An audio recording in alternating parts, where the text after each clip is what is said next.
So for the first question, we have 37 Starburst and 1 piece of licorice. In order to stick my partner or my opponent with the licorice, and by the way, each person during their turn can take up to 3 pieces of candy. So in order to win, I'm going to go first, and I'm just going to take 1 Starburst. That allows me to then do the algorithm 4 minus whatever my opponent takes is what I would take, and that will always allow me to end my turn on either a multiple of 4 or 0. So basically, by the very last round, we have 4 pieces of Starburst left and then the licorice. Let's say my opponent takes 1. 4 minus 1 is 3, so I would take 3, and I would stick my opponent with the licorice. This next game, this time we have 37 Starburst and a $5 bill. Since we want the $5 bill, I'm going to include that in my calculation. So I'm going to put basically 38 things, and I want to end my turn with 0, so I can take the last thing. So in order to do that, I'm going to do 38 minus 2. So that means I'm going to go first. I'm going to take 2. That allows me to then do the algorithm, the same one as above, is 4 minus whatever my opponent takes. And that will always allow me to end my turn on either a multiple of 4 or 0. And since this time we're including the dollar bill in the 38, so there's 37 plus 1, so 38. That means on my last turn when there's 0, I can take this $5 bill, which is what I want. So for the next problem, we have problem 3, 9 players, and each player wants to get the same amount of pizza, and there's 4 pizzas. So the first thing I do is I divided the first 3 pizzas into thirds, and then the last pizza I just divided up into 1/9. So each player would get 1/3 piece, and then a 1/9 piece, which adds up to be 4/9. The next problem is a little bit trickier, so I did the same thing. So there's 3 pizzas, and each player would get a 1/3. But the next thing I did is I cut the first part, this section of the pizza, into 12ths. So each player would get 1/12 of a piece of pizza, and then with this remaining, since there's 3 1/12 pieces that make this up, I just divided them into 3. So each player would then be able to get 1/36 of a piece. So that in total, each player would get 1/3 plus 1/12 a piece plus 1/36 a piece, which is 4/9. So Egyptian doubling, the first part, we have 52 times 41, and then we also have 41 times 52. So for 52, you just double it, or not double it, but you start with 1, double, 2, double, 4, double, and then 8, 16, 32. We stop at 32 because 32 doubled to 64, and we're not allowed to go over whatever this number is. So then we just start at 41, and then we double it just like we did over here, but with this starting number at 41.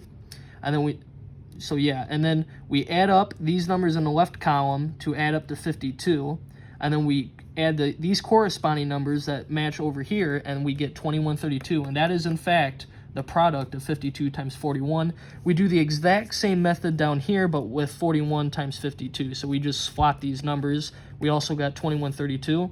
Some similarities I saw is that both equal 2132, obviously. Both also stopped at 32, so they could not go over 32, and both use 3 numbers to add up to the sum. So this one was the 3rd term, the 5th term, and the 6th term, and this was the first. So yeah, there was 3. But anyway, that was one of the differences, was that this used the 3rd term, the 5th term, and the 6th term. But in this problem, it used the 1st term, the 4th term, and the 6th term, which I thought was very interesting. What I also saw was that, so for here, the biggest number in this 3 set of numbers was smaller than this number, but these 2 numbers were bigger than these 2 numbers. I thought that was an interesting aspect as well.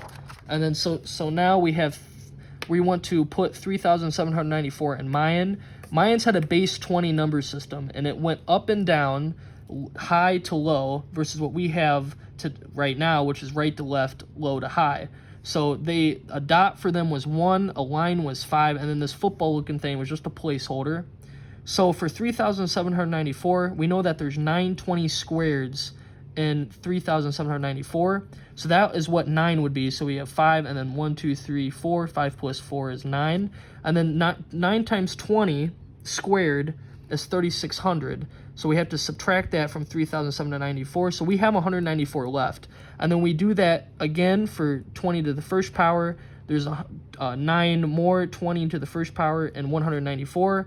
So then we subtract that, we have 14 left, and then there's obviously 14 just ones left. And then we just stack those corresponding symbols on top of each other, starting with the highest one, which is the 9 times 20 squared up here, to get that. That is what 3,794 is in Mayan.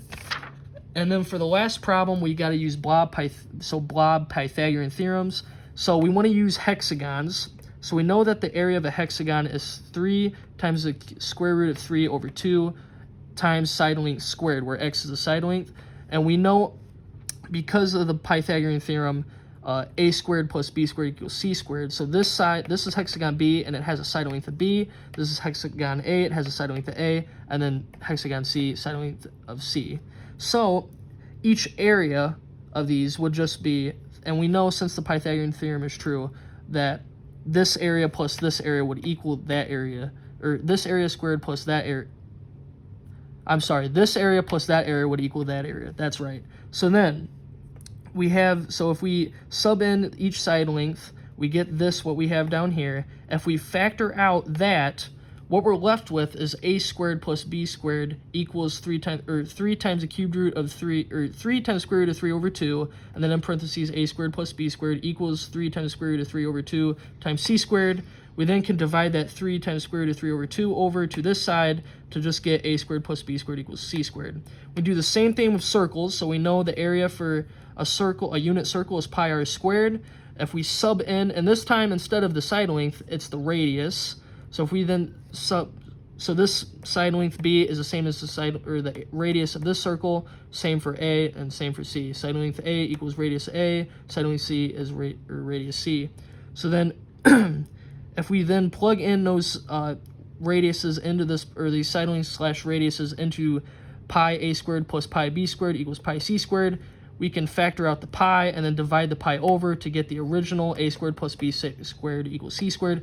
And this just proves that the Pythagorean theorem works for other circles or other shapes besides squares, so it can work for hexagons and circles as well.